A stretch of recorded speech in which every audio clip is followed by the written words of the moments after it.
Bom, pessoal, bom dia a todos. São 8h05. Hoje nós vamos discutir um tema que é a terapia guiada por doença residual mensurável no mieloma múltiplo. Quem vai apresentar é o nosso residente do segundo ano, Felipe Cunha. Felipe, por favor. Dia. O doutor Fernando apresentou o seu Felipe, né, residente do segundo ano de hematologia aqui do Hospital das Clínicas, faz a apresentação sobre o tema da terapia guiada por DRM no mieloma múltiplo. O trabalho principal que baseia essa aula é o trabalho publicado no New England desse ano, que é basicamente o mesmo tema, né? Então, terapia guiada por DRM no mieloma no diagnóstico novo. E introduzindo, né, como nós sabemos, o mieloma múltiplo é uma neoplasia hematológica heterogênea. Então, dentro dessa neoplasia, desse grupo, né, a gente tem diversos subtipos, apresentações de bem distintas, né, que vão depender da estratificação genética, do clone que esse paciente desenvolveu. E se origina basicamente da proliferação anormal de plasmócitos na medulose desse paciente.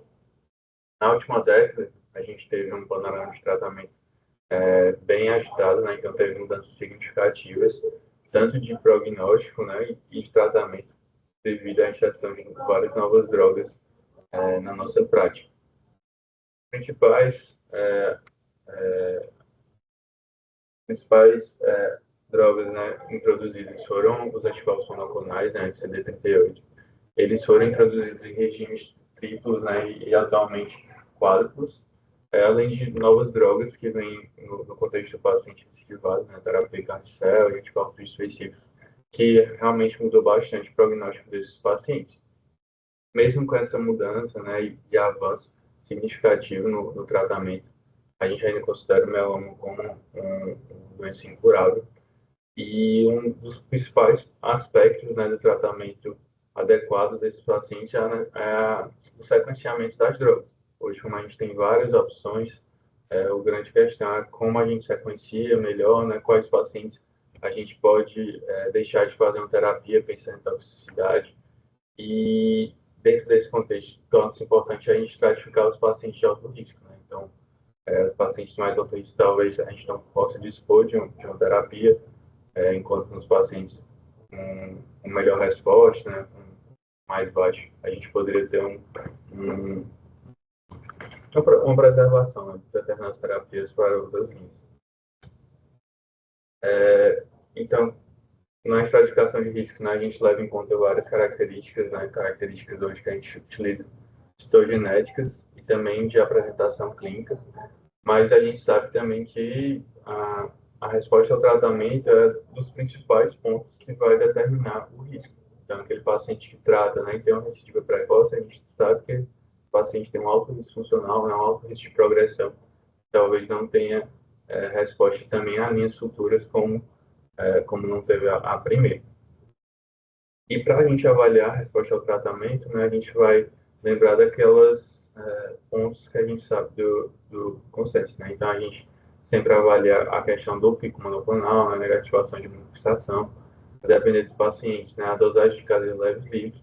Inclusive, se a gente quiser uma avaliação mais completa, né, inclusive reavaliando a porcentagem de plasmose na medula óssea. Então, como base, né, a gente teria que a resposta completa que é definida pelo International Myeloma Working Group é pela negativação da imunofixação, o desaparecimento de plasmocitomas e a redução de porcentagem de plasmócitos na medula para abaixo de 5%. E a gente sabe que os pacientes que atingem essa resposta completa têm uma maior sobrevida livre de progressão e uma maior sobrevida global. Mas mesmo dentro desses pacientes, né, mesmo aqueles que atingem a resposta completa, tem um grupo que vai ter recidivas precoces e, inclusive, muitas vezes recidivas agressivas.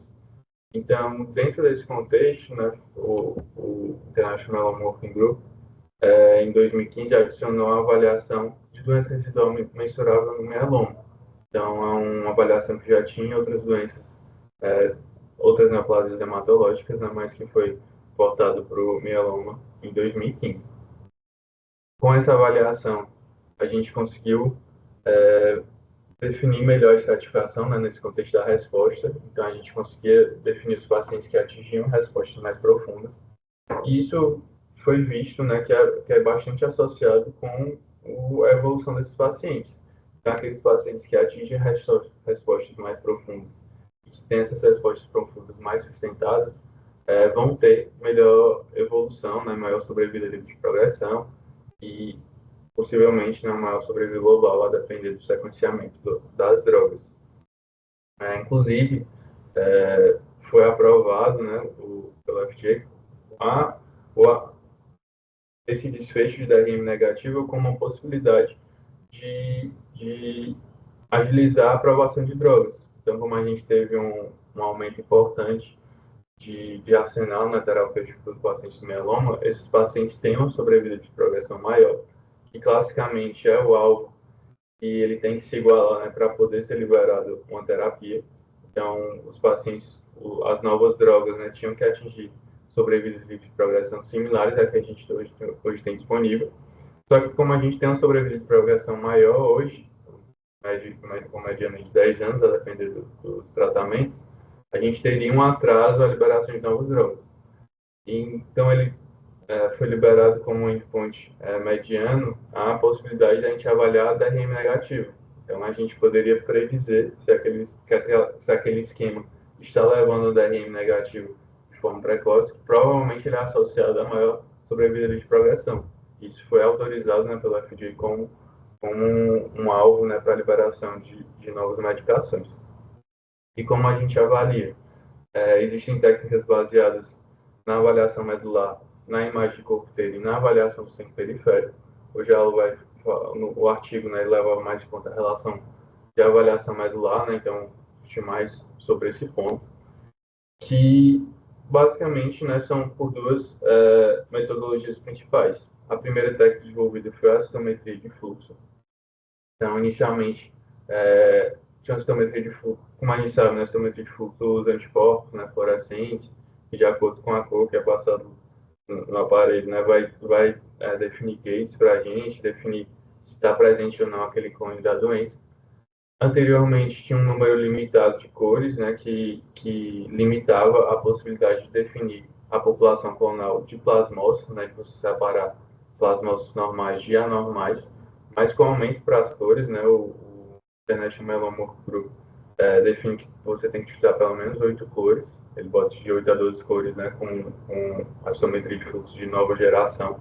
Ampliou a acessibilidade e possibilitou o uso para a gente, no contexto do mieloma múltiplo.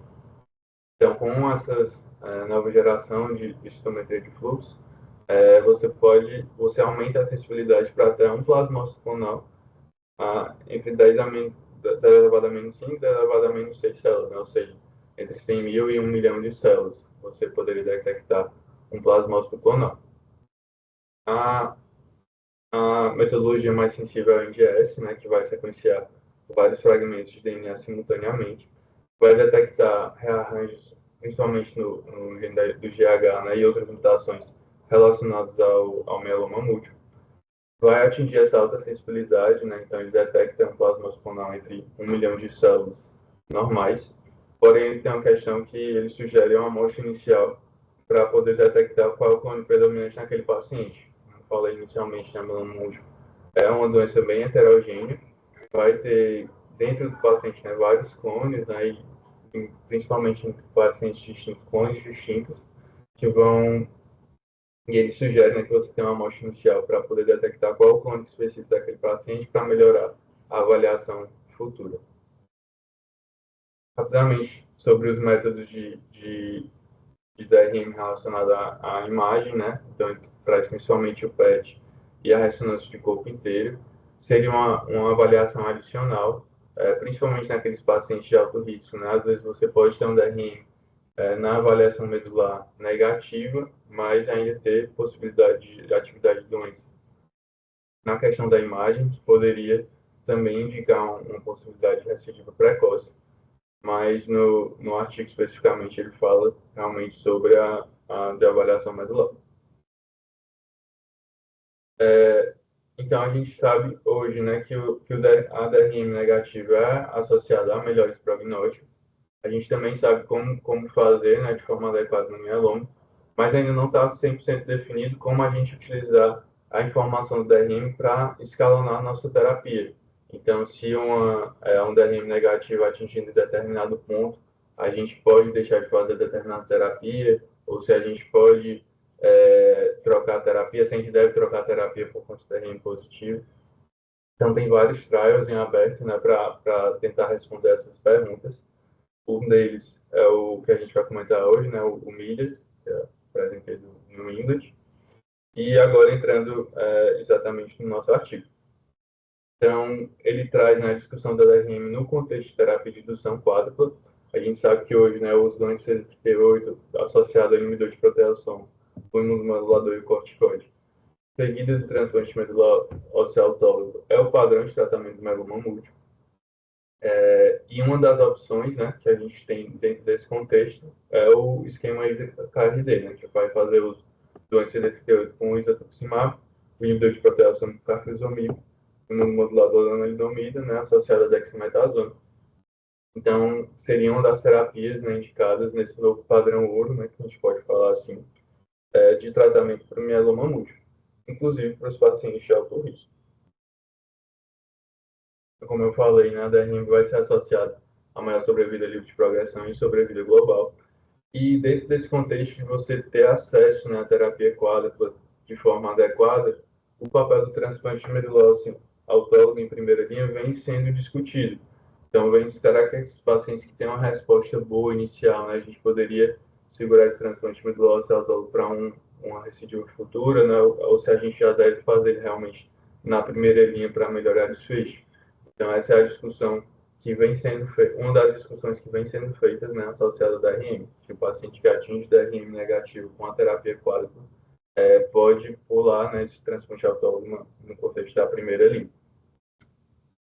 Então, esse estudo, né, que é o MIDAS, ele vai justamente tentar definir isso, ele vai utilizar como base, né, o esquema ISA-KRD, e de acordo com a resposta de DRM após a indução, vai randomizar os pacientes em 4 grupos, que eu vou descrever melhor um pouquinho mais na frente, e de acordo com isso, ver a possibilidade ou não, né, da gente poder não utilizar o transplante em primeira linha.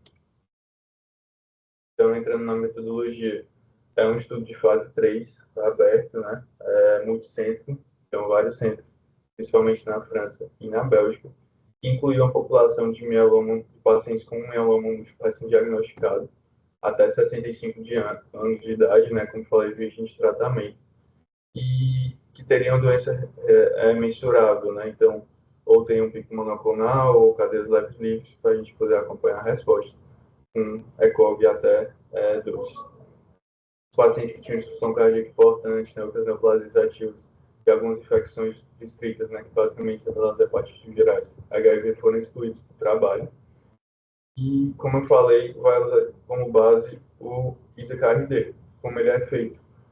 Todos os pacientes foram incluídos no tratamento de indução. Então, eles fizeram 6 ciclos de 28 dias, utilizaram o isatuximab. Ele é basicamente a cada 2 semanas, né, exceto no primeiro ciclo, que ele é feito semanal. Fez carfilzomib, também é feito semanal, mas só nos 3 primeiros semanas, né, de cada ciclo, em conjunto com a lenalidomida também nas 3 primeiras semanas de cada ciclo, com a dexametasona semanal. Então, todos os pacientes participaram do trabalho, né, foram expostos a esse tratamento de indução. E após 3 ciclos, tiveram mobilização de células tronco-hematopoéticas. Na maioria das vezes, né, o uso de granuloquim foi utilizado para mobilização, poderia ter sido feito uso do cleraxafol associado a depender dos pacientes, e eles fazem a coleta para 2 transplantes. Então, um dos grupos que eu vou comentar em avaliação foram submetidos ao transplante em tânia. Então, por isso que eles fazem uma coleta precoce para possibilitar esse uso. Então, após 6 ciclos, era feita a avaliação do DRM por MGS. Então, todos os pacientes fizeram esses 6 ciclos de indução e após os 6 ciclos fizeram a avaliação de DRM. Ele fala que alguns pacientes, né, ele fala que em torno de 14 pacientes tiveram que ser feito com astometria de fluxo por indisponibilidade no momento do serviço, mas também a avaliação na mesma sensibilidade, né, como eu comentei, da DRM. Então, ao final da indução, com a avaliação da DRM, se o paciente apresentasse DRM negativo com sensibilidade de 10 elevado a menos 5, o paciente ia ser randomizado para dois grupos. Então, um desses grupos ia continuar o IZKRD, iria fazer mais 6 ciclos de IZKRD e não iria fazer o transplante, enquanto outro grupo iria fazer o melphalan em altas doses, né, seguido do transplante medular-ósseo autólogo, e mais 2 ciclos de IZKRD de consolidação. Enquanto os pacientes que tinham DRM positivo após os 6 ciclos de indução eram randomizados para dois grupos. Ou ele fazia o transplante medular-ósseo autólogo de forma única, então ele fazia o melphalan, transplante medular-ósseo autólogo, e mais 2 ciclos de IZKRD, semelhante ao outro grupo, ou ele iria para o transplante em tandem, que ele presumia a questão de você fazer 2 transplantes dentro do período de 6 meses. Esse paciente com DRM positivo seria randomizado para esses dois grupos. Dentro dessa avaliação, né, esses pacientes tinham avaliação mensal, principalmente pelo International Melanoma Working Group, mas ele também usou os critérios do NCI e do grupo alemão, porque ele descrevia que provavelmente a resposta no International Melanoma Working Group era subestimada, porque já que para você atingir a resposta completa, né, a partir dos critérios desse grupo, você teria que negativar a imunofixação. E ele comenta na metodologia do trabalho que o isatuximab pode manter a imunofixação positiva, né? Ele pode ser detectado pela imunofixação. Então, ele utiliza um conceito de uma resposta quase completa, que seriam os mesmos critérios. Então, ele negativou o pico monoclonal e tem menos de 5% de plasmócitos na medula, mas ele ainda tem imunofixação positiva, possivelmente por essa questão do isatuximab. E após essa questão da indução e após a consolidação que eu descrevi, né, que são esses 4 grupos, a DRM era reavaliada. Isso seria o principal endpoint do trabalho. Também os grupos eram balanceados em relação ao risco citogenético. Então, os grupos comparados, né, tanto na DRM negativo como na DRM positivo, eram randomizados de acordo com o risco citogenético, também de acordo com a profundidade de resposta. Então, dentre aqueles que tinham DRM negativo, 10 a menos 5, também foi randomizado aqueles que atingiram uma sensibilidade mais profunda, né, de 10 a menos 6. Então, o grupo também era balanceado nesse sentido. Então, o desfecho primário avaliado foi a DRM negativo com sensibilidade de 10 elevado a menos 6 antes da manutenção, ou seja, depois desse tratamento que foi o randomizado, né? Então, ou 6 ciclos a mais de ZKRD, ou transplante autólogo, ou transplante em tandem, de acordo com o grupo que o paciente estava incluído. E trouxe como desfechos secundários a DRM negativo com sensibilidade de 10 a menos 6 após a indução, então já nos primeiros 6 ciclos, a resposta de acordo com os critérios que eu descrevi, sobrevida de progressão, sobrevida global, o status DRM negativo 10 elevado a menos 6 de forma sustentável. Então, aqui trazendo os resultados, né, ele primeiro caracteriza a amostra, a mediana de todos os pacientes, né, teve 59 anos de idade, e 78% desses pacientes atingiram uma DRM negativa de cara. Aqui trazendo em cada grupo, né? Então, esse primeiro, que é o transplante isolado, né? As duas primeiras colunas são aqueles que atingiram DRM negativa após a indução, e as duas últimas aqui tinham DRM positivo. Vê que realmente os grupos são balanceados, né? Entre os dois comparativos. Então, tem mediana de idade similar, né? 58 e 59 anos. Tinha um predomínio do sexo masculino, tinha um ecólogo também similar, riscos entre si similares. E só teve um contexto que aqueles pacientes que foi desbalanceado, que foi entre os dois endpoints. Então, entre o grupo dos pacientes que tiveram DRM negativo, em contraste com o grupo B DRM positivo, a gente tinha os pacientes com maior risco citogenético no segundo grupo. Ou seja, aqueles pacientes que tinham DRM positivo tinham anormalidades citogenéticas mais importantes, principalmente a translocação 11-14. Foi desbalanceado nesse sentido, mas era algo esperado, né? Então, aqueles pacientes têm um risco genético maior, provavelmente vão demorar mais para atingir uma resposta profunda. Então, eles tinham mais translocação dos 14, tinham mais deleção do 17p.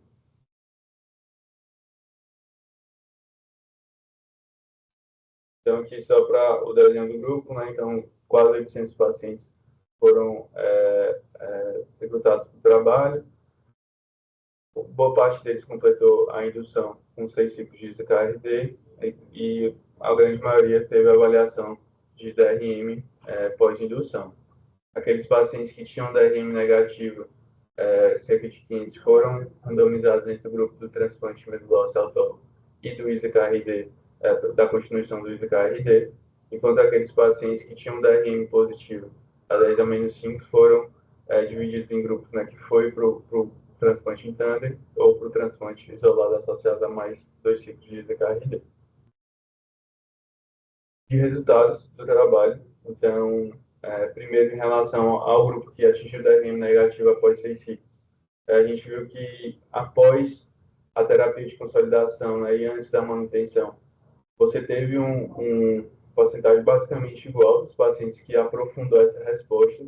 Então, no final do transplante autólogo, né, os 2 ciclos de KRD adicionais, dos pacientes que foram randomizados para fazer o transplante, 86% dos pacientes tinham DRM negativo com uma sensibilidade elevada, de 10 elevado a menos 6, enquanto naqueles que fizeram mais 6 ciclos de ISA-KRD, a gente teve 84% dos pacientes atingindo essa DRM negativa. Então, não houve diferença estatística entre os dois grupos. Também no mesmo sentido, né, relacionado a DRM um pouco menos sensível, né, de 10 a menos 5, também não houve diferença daqueles que atingiram. E assim, se mantém esse padrão em relação aos outros tipos de resposta, né? Então, o paciente que tinha uma VGPR, né, que tinha uma resposta completa, uma resposta quase completa, como é descrito, também não houve diferença estatística entre os dois grupos. Da mesma forma, naqueles pacientes que tinham DRM positivo, que foram para a divisão, né, do transplante interno ou transplante simples, também não houve diferença estatística entre os dois grupos. Então, a gente vê que um percentual similar dos dois grupos atingiu um DRM mais profundo, né, de 10 elevado a menos 6 negativo após essa terapia de consolidação, que atingiu de forma similar a questão de outros pontos de resposta. Aqui é só para demonstrar o percentual de pacientes, né, que já tinham, após a indução, um DRM negativo 10 elevado a menos 6. Então, já após a indução, 73% dos pacientes que foram para o transplante autólogo já tinham DRM negativo a 10 a menos 6, enquanto 76% dos pacientes que foram por mais 6 ciclos de KRD já tinham atingido mesmo antes, com DRM negativo a 10 a menos 6. Esse valor aumentou após o transplante, né, de 73 para 86, enquanto os pacientes que já tinham negativado com ISA-KRD seguiram com ISA-KRD foram para 84%. E os números que foram também, o grupo que tinha DRM positivo, né, obviamente não tinha nenhum que tinha negativo a 10 a menos 6, e passou para 32% no grupo interno e 40% no grupo do transplante simples. Aqui eram basicamente só os grupos, né, de onde veio esses pacientes. Então, nos pacientes que foram randomizados para o transplante, ou seja, que já tinham DRM negativo, 72% deles, né, como eu falei, já tinha a DRM negativa a 10 a menos 6 e subiu, né, esse valor para o já descrito. Só da onde veio de cada grupo, né? Então, os pacientes que tinham positivo, né, que tinham negativo, que positivaram, e a grande maioria dos que tinham ainda positivo, que negativaram, e assim entre os dois grupos, só para demonstrar a dinâmica desses pacientes.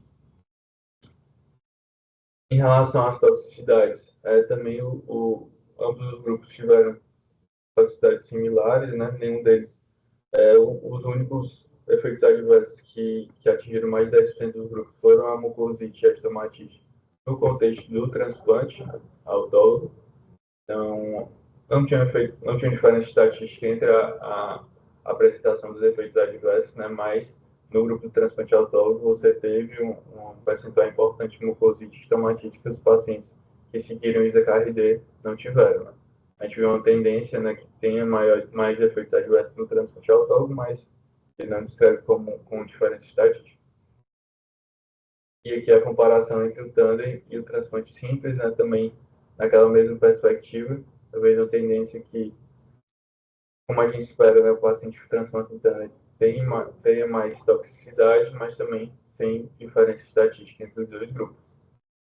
De forma geral, são terapias seguras, né, mas que quanto mais exposição, mais falando, né, você tem mais efeito adverso, né, inclusive uma possibilidade de efeitos adversos mais tardios que não são avaliados. Um detalhe que eu talvez esquecendo de comentar, dentro desse grupo dos pacientes que atingiram o DRM negativo a 10 elevado a menos 6, ele não descreve nas tabelas, mas escreve no corpo do texto que um grupo importante, né, que teve uma diferença em relação aos demais foi os pacientes que tinham uma translocação do 11-14. Então, aqueles pacientes que tinham translocação de 11-14, de forma geral, né, considerando todos os grupos, só 24% atingiu o DRM negativo a 10 a menos 6 após indução, em comparação a 59% dos demais pacientes. Então, a gente vê uma diferença importante, né, em relação à resposta. Esse valor aumentou após a terapia de consolidação, né, então foi para 63% dos pacientes com translocação 12-14, né, e mais de 80%, e em torno de 78% dos pacientes, dos demais pacientes, mas a gente vê que há realmente uma diferença, né, em relação ao risco citogenético e a resposta a essa terapia.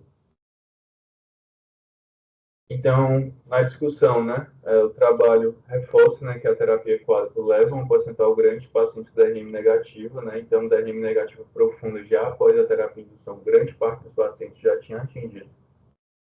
E que esse status negativo antes do transplante é um fator que a gente pode levar em conta, né, e reforça o debate em relação à realização do transplante nesses pacientes de cara, né, se a gente deve realizar eles, se deve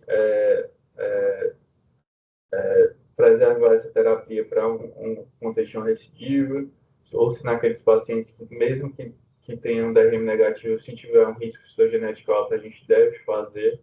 Então, é uma discussão que o trabalho traz, né, e reforça. A gente lembrar que como a nossa realidade, né, o acesso à terapia quadra não é realidade, então essa questão da avaliação de DRM, né, definir qual terapia a gente deve fazer dentro desse contexto de terapia quádrupla, né? Então a gente tem que ter à disposição essas terapias para poder trazer essa discussão à tona, né? Então o primeiro ponto é o acesso à terapia quádrupla. Em relação aos pacientes que têm DRM positivo, né, aparentemente realmente o transplante de tânio não traz benefícios, né, dentro desse contexto da terapia quádrupla. Então, mesmo aqueles pacientes que têm positivo, aparentemente o transplante simples é suficiente, né, e o TANDEM não traz benefício adicional, né, só adiciona toxicidade. Então, hoje, né, os principais desafios no tratamento do mieloma, os desafios, né, são a adaptação do tratamento de forma individual, então, conforme o risco genético daquele paciente, né, conforme a profundidade de resposta, conforme o tempo que aquele paciente foi em resposta, como a gente vai conseguir sequenciar o tratamento. E concluindo, então, em relação ao desfecho principal, né, a gente viu que realmente os pacientes que atingem DRM negativo com sensibilidade 10 elevado a menos 5 após a indução, a realização de transplante não apresentou benefício em aprofundar a resposta, né, em relação à continuidade da terapia quádrupla. Também não há benefício da realização do transplante de tandem, né, em relação aos pacientes DRM positivo. E lembrar que esse trial ainda está em andamento, né? Então a gente ainda vai avaliar o follow-up prolongado para avaliar essas respostas em relação à sobrevida livre de progressão e sobrevida global. Então esse é um resultado ainda não definitivo, né? Apesar de a gente saber que o DRM negativo provavelmente é associado a maior sobrevida de progressão e sobrevida global, mas saber que esse follow-up ainda está aberto, né, ainda vai ter atualizações em relação a esses outros desfechos. Era isso. Obrigado, Felipe, pela excelente apresentação. Eu acho que esse trabalho traz aí uma possibilidade de uma série de discussões, né? Principalmente da jornada desse paciente com mieloma múltiplo, né? O que mudou, a doença residual mensurável, como é que a gente usa isso a nosso favor na definição da conduta, o tratamento com 4 drogas, mesmo que a gente não tenha isso disponível no SUS, mas tenha eventualmente no serviço privado. Aí eu queria começar pedindo a Juliana, Juliana Corrêa, que é responsável pela astometria aqui no EMOSSE, junto com a Mabel e também no Laboratório K, que a Juliana pudesse falar um pouquinho do uso da astometria no mieloma múltiplo, Juliana. Pudesse fazer um comentário, o que você achou do trabalho. Bom dia, doutor Fernando. Eu já tinha conhecimento desse trabalho, porque o João Paulo tinha comentado comigo alguns aspectos, né? Então, eu já estava até repensando o meu laudo, né, de DRM por um mieloma, que eu costumo pôr a observação que a DRM, como critério isolado, não deve ser utilizado para modificação de tratamento e tal. Isso com uma base nas evidências anteriormente, mas eu acho que a medicina é legal por isso, está sempre em constante mudança, né? E a gente precisa estar sempre se atualizando, né? Os outros comentários que eu gostaria de fazer são em relação aos exames. Eu penso muito que um exame ele precisa responder a uma pergunta, ele não deve ser feito de forma indiscriminada, como às vezes a gente vê hoje em dia, né? E se a sua pergunta é: a DRM é positiva ou a DRM é negativa, esse é o seu exame mais importante quando você vai coletar esse exame. Então, a primeira coisa é que, se a resposta maior é essa, tem que ser o primeiro aspirado, você já coloca no tubo de ADTA, você não faz nem a lâmina. Porque não é isso que você está perguntando? Se for isso, sim. Se você precisa mais do mielograma, aí você coleta primeiro o mielograma. Essa é a primeira observação. A segunda observação é fundamental, ainda mais no mieloma, a citometria ela usa células vivas, né? A gente analisa células viáveis, tanto que o seu limite de detecção, aquele que precisa chegar a 10-5, 10-6, ele é uma continha que a gente faz, baseado no denominador, é o número de células viáveis. E o plasmócito, primeiro que ele é uma célula do estroma da medula óssea, então muitas vezes ele não vem facilmente na punção, ele fica mais ali misturado às espículas, né? Então é importante você não ter uma amostra diluída. E a outra coisa é que essa viabilidade ela diminui muito rapidamente.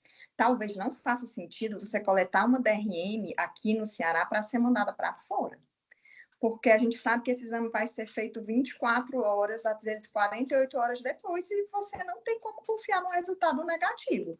No positivo, você pode até confiar, mas no negativo é difícil, né? Então, você que precisa que esse exame seja feito de forma rápida, no mesmo dia, no máximo em 24 horas, né? Esse é o segundo aspecto.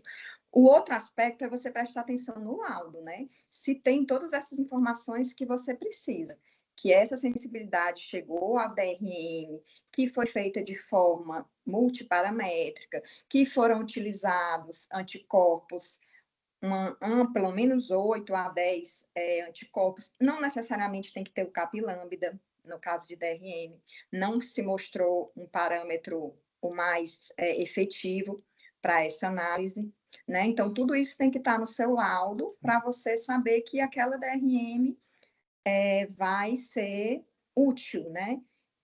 Para o seu doente, né? Precisa fazer a bulk lyse, né? Que é então, nesse momento, normalmente a gente usa muitas vezes 100 microlitros. Então, aquele tubinho 1 ml, 2 ml é o suficiente, mas na DRM a gente pega toda a amostra e faz essa lise em bulk de toda a amostra. Então, você precisa coletar aquele material mínimo necessário para que o exame tenha essa sensibilidade realmente que é tão importante, né? Porque o estudo deixa bem claro que não é qualquer DRM, a DRM com um limite de detecção de 10-6. São essas as minhas considerações. Se alguém tiver alguma dúvida. Muito obrigado, Juliana. Agradeço demais. Eu acho que agora a gente abre uma discussão tentando trazer isso para o contexto da parte clínica, né? E em termos eu estava vendo a apresentação do Felipe, me lembrando de algumas situações que eu vivi recentemente. E aí eu vou citar, por exemplo, doente que fez o protocolo com 4 drogas, que fez aquele esquema Perseus, e que com menos de 12 meses já tinha recaída da doença, uma doença bem agressiva, e que se questionou até a possibilidade está sendo questionada a possibilidade de carticel para esse doente. Então, o que eu estou querendo trazer aqui é que o mieloma é uma doença muito heterogênea, né? Então, o termo mielomas múltiplos talvez seja o melhor termo. E nesse contexto, aonde entra o transplante, efetivamente? E aí isso muda, obviamente, se a gente está no Sistema Unificado de Saúde, no SUS, que é a nossa realidade, o transplante eu acho que deve ser feito, sempre tentar ser feito, né? De todo modo, a gente sabe que quanto mais profunda a resposta, isso está cada vez mais claro, né, desse indivíduo antes do transplante, melhores os resultados desse transplante. Então, a gente fica sempre nesse dilema, né, de o que que a gente pode fazer, né? A gente sabe que, infelizmente, em alguns lugares ainda tem muita limitação até no acesso ao bortezomib, mas para nós aqui nós temos acesso. De todo modo, o esquema que a gente faz é um esquema que usa bortezomib, ou mesmo ciclofosfamida ou talidomida com dexametasona. A gente sabe que se conseguir pelo menos ali uma remissão parcial muito boa, esse indivíduo deve ser encaminhado para o transplante. O transplante é um problema porque nós temos gigantescas filas de transplante no Brasil, né? No Ceará não é diferente, apesar de a gente se esforça muito para tentar transplantar esses doentes, mas nós não temos menos de 80 pessoas na fila e a gente sabe que muita gente progride nessa fila. Por outro lado, você tem aí acho que uma coisa importante que, graças a Deus, o tandem não muda nada, porque a gente não está conseguindo fazer nenhum transplante, que dirá dois para a mesma pessoa. Então, isso é o que a gente tem como uma premissa. E dentro do modelo ideal, quando você consegue fazer a avaliação, por ficha, que a gente tem até um estudo em aberto com a Maria Luísa, da citogenética, a gente já incluiu quase 40 pacientes, e consegue fazer uma citometria adequada, consegue olhar uma doença residual mensurável adequada. A gente refina, né, esse tratamento desses doentes. Mas eu queria, acho que a Juliana pediu a palavra, eu acho que eu vou conceder a palavra a você e depois pedir para a doutora Jaqueline e o doutor Sérgio, que são do ambulatório de mieloma, fazer os comentários dele. Pode falar, Juliana, por favor. Não, eu só queria falar em relação à heterogeneidade do mieloma, talvez alguns estranhem, porque dificilmente num laudo de citometria a gente coloca compatível com o diagnóstico de mieloma múltiplo, né? A gente coloca compatível com o diagnóstico de neoplasia de células plasmáticas, porque muitas vezes a gente não tem informação clínica daquele paciente, né? Se na medula ele tem mais ou menos 10%, se ele tem outras manifestações clínicas sintomáticas, né, e se caracteriza como um mieloma múltiplo mesmo, se é uma gamopatia IgM, às vezes a gente tem essa resposta na citometria, às vezes não tem. Então, muitas vezes a gente coloca nesse termo neoplasia de células plasmáticas, porque a gente não tem acesso a outros detalhes, né? Quando vem essas informações clínicas, aí a gente pode colocar compatível com a suspeita clínica de mieloma múltiplo, porque a gente encontrou lá a quantidade X. É só mais um esclarecimento, né, que é realmente demonstrando essa heterogeneidade mesmo, né, que dessas doenças, né? Era só isso. Não, muito obrigado. Jaqueline, você gostaria de comentar?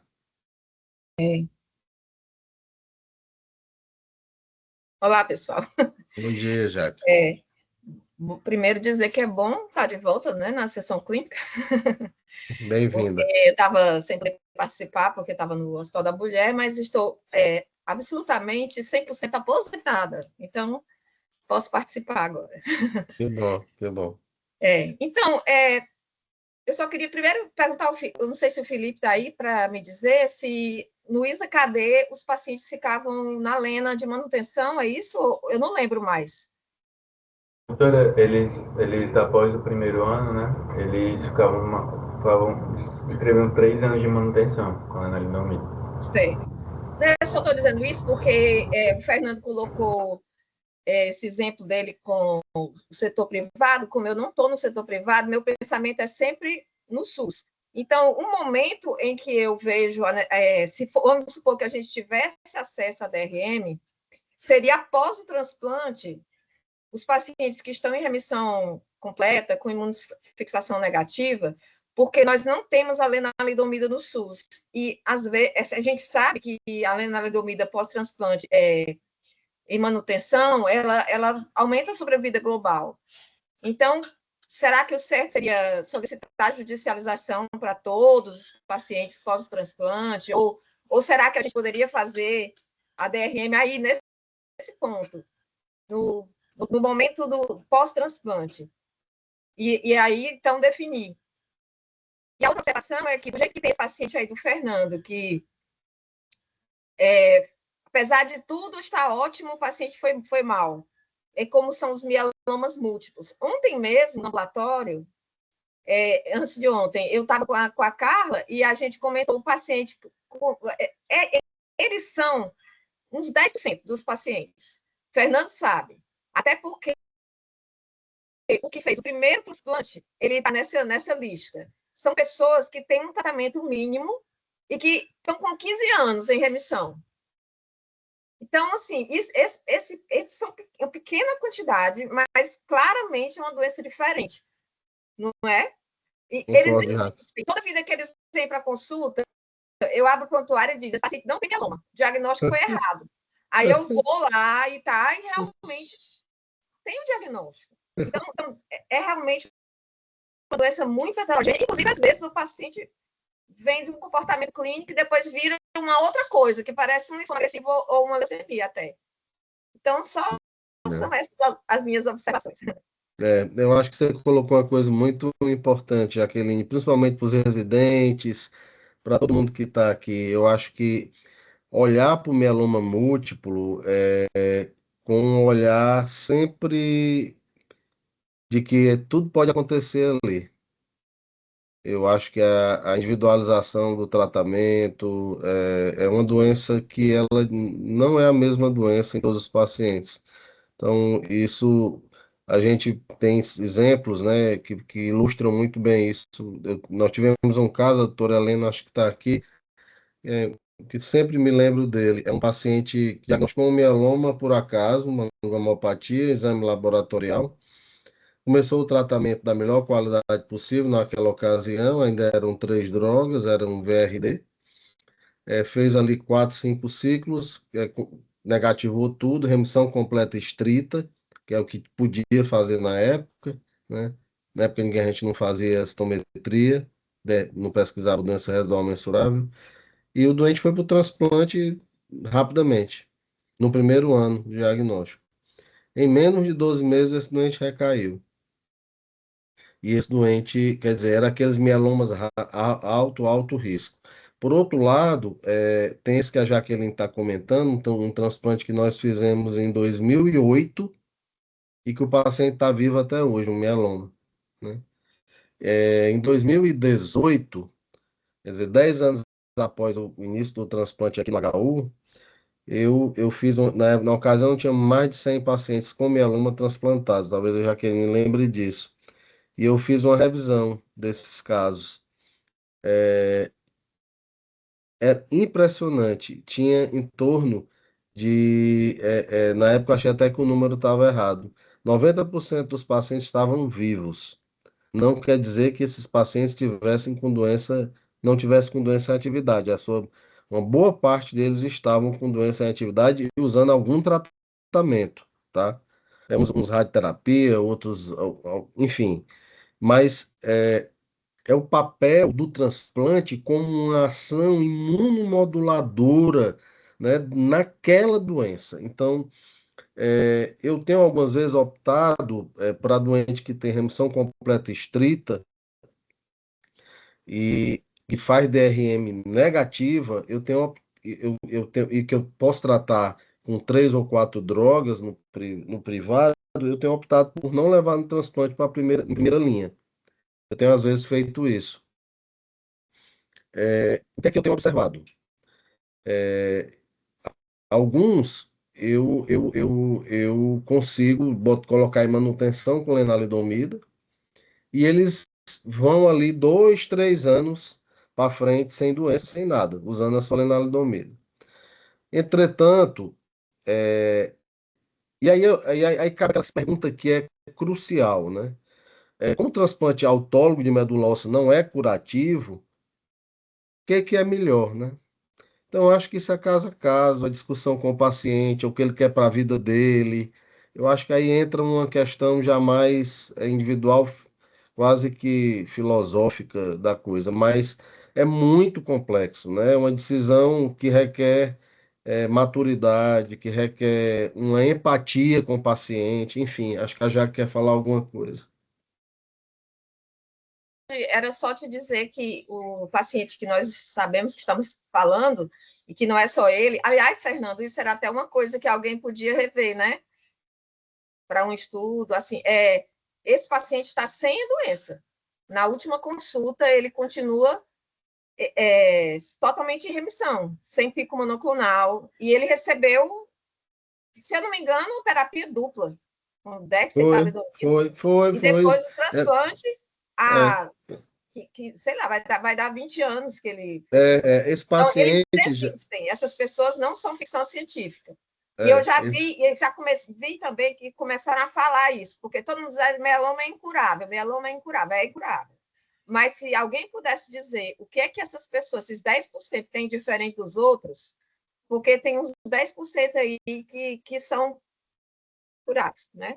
é, aí esse paciente que você está citando, ele usou na época ciclofosfamida, talvez tenha usado talidomida, ciclofosfamida e dexa, né, já que É, é, acho que ele deve ter feito aquele famoso CTD que a gente fazia muito. sim, exatamente. E eu acho que assim tem o aspecto imune. Tem uma publicação de uns 3 anos atrás, mais ou menos, mostrando o grande papel na imunomodulação do transplante.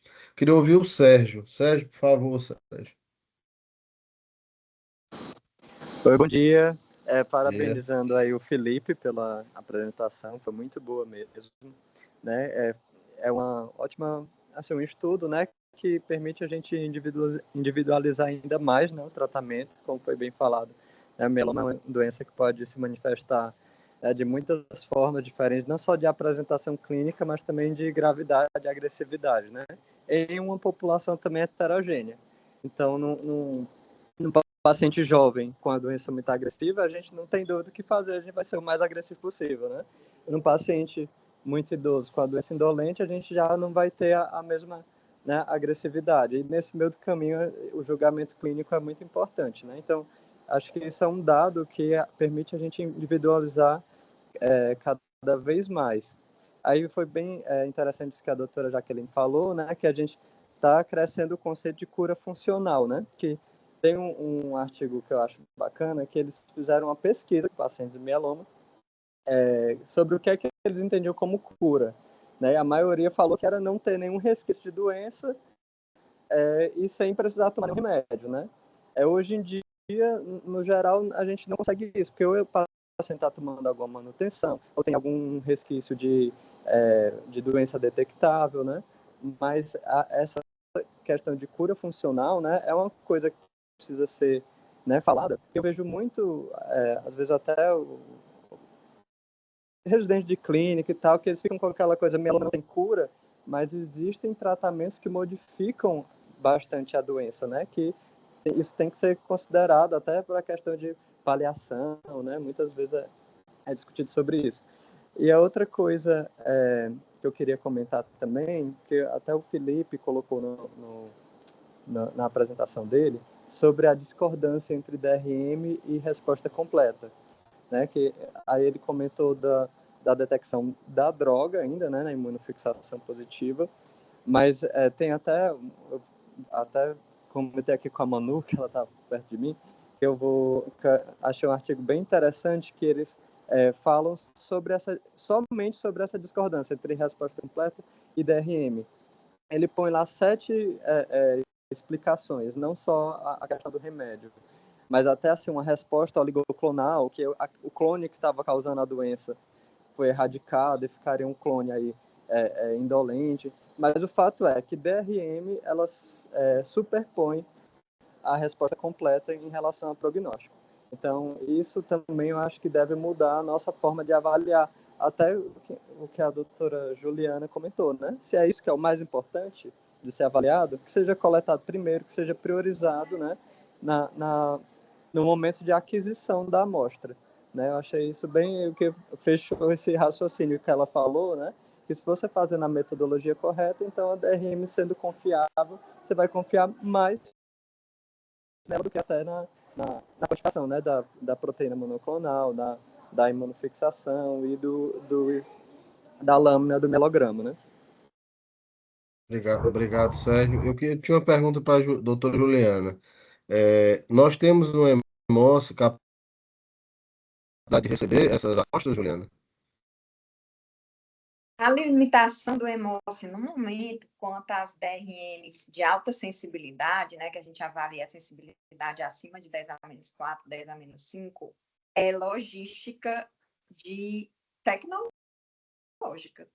O computador é velho e os arquivos são grandes e o computador que a gente tem disponível não suporta. Então, assim, a nossa capacidade técnica ela foi se aperfeiçoando e a gente tem agora a capacidade do serviço da tecnologia da informação não está acompanhando. Né? Então, é isso. A gente tem como buscar uma melhoria disso? É possível A gente já discutir? pediu, doutor Fernando, a gente já pediu, mas ainda não. O que é complicado? O workstation é ligado ao citômetro, né? Então, ele tem uma dificuldade de trocar simplesmente, né? E eu também não entendo, mas eu sei que a gente já tem aberto o chamado, né, para essa correção, e a gente não sabe se tirando tudo de lá, esvaziando o computador, fazendo um backup amplo, isso melhoraria, sabe? Porque eu acho que em relação à análise, a gente leva um notebook meu, nós analistas, e a gente faz análise no nosso notebook, mas precisa adquirir o arquivo, né? DRM num computador bom já demora muito para você adquirir 10 milhões de eventos. Assim, muito é tipo 15 minutos, mas se você tem ali naquele dia 20 amostras e você vai fazer 2 tubos em cada amostra e aquele técnico vai ficar ali na frente do computador adquirindo, é muito tempo, né? Então... Entendi. Não, entendi, obrigado. Você tem condições de fazer isso fora, no outro laboratório que você trabalha? Pois é, tô também empacada nessa questão, mas eu já falei, assim, a gente já tentou melhorar o meu computador que eu uso, e aí não resolvendo, vai ser adquirido um outro computador, mas é mais fácil de resolver. Certo, ótimo, excelente. Não, porque é importante, né, discutir e saber a viabilidade do uso, né? Nós temos aí 2 minutos, pessoal. Eu não sei se algum residente ou algum colega quer fazer um último comentário, uma pergunta. É possível. 2 minutos, tem 1 minuto agora.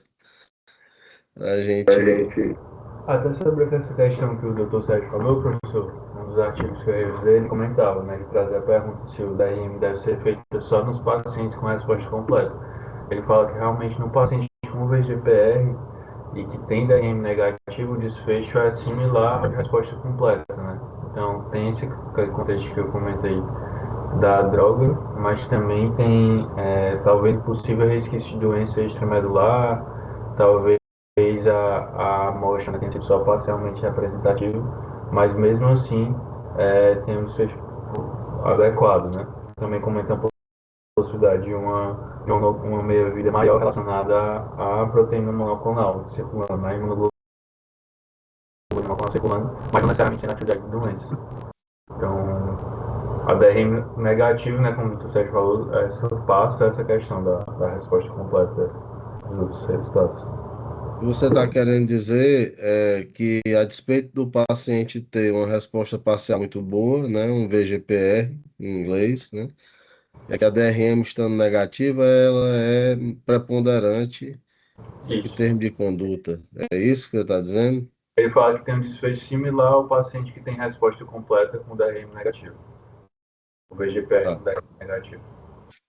Então, o VGPR quer dizer, um indivíduo com VGPR e DRM não mensurável, ele tem uma evolução semelhante a um paciente que tem uma resposta completa e que tem DRM não mensurável, é isso? Exatamente. Pronto. É muito boa essa observação, né? Porque a gente sempre soube que a resposta parcial muito boa era muito, que para um conceito, né? Que é importante falar para os estudantes, que é quando você obtém pelo menos 90% de redução daquela paraproteína inicial que tinha ao diagnóstico. Então, pessoal, eu quero agradecer ao Felipe, agradecer a todos pelos comentários, pela participação, Juliana, Jaqueline, Sérgio e aos demais, tá? Pela nossa boa discussão e desejar a todos um bom resto de semana. Tá? Muito obrigado, até a Eu próxima. agradeço o convite, né, e também me coloco aí à disposição para dúvidas, né, que surjam em relação a isso, né, a DRM, a sometria de fluxo, fique à vontade para me procurar, tá bom? Bom, muito obrigado, então. Uma boa semana a todos aí. Tchau, tchau. Um abraço. Tchau. Saiu a minha.